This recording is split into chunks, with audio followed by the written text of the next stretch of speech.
بازم امشب دوباره دل من بیقراره، دردای کهنه یه لحظه منو آروم نمیذاره.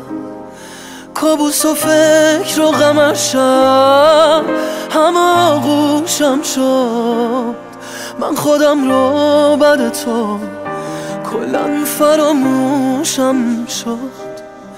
هنوزم تو چراهای زندگی میگردم، کجای راه غلط رفتم تو رو گم کردم.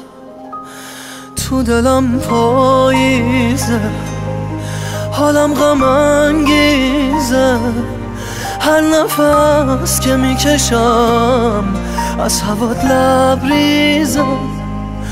سوالای بی جواب همیشه همراهمه، خدا قلبم درد داره، اون که رفت دنیامه.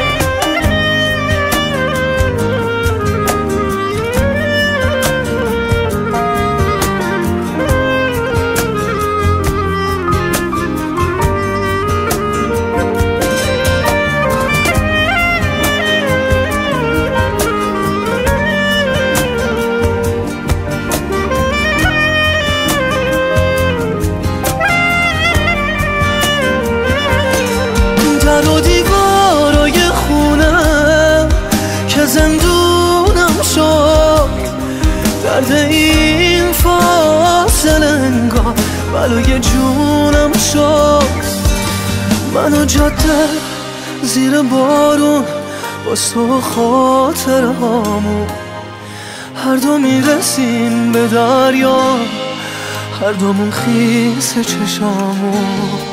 من و جاده، من و بارون باز تو خاطر هامون، کاش بشینه باز دوباره روی ساحل رد پامون. تو دلم پاییزه، من بی انگیزه، هر نفس که میکشم از هوات لبریزه.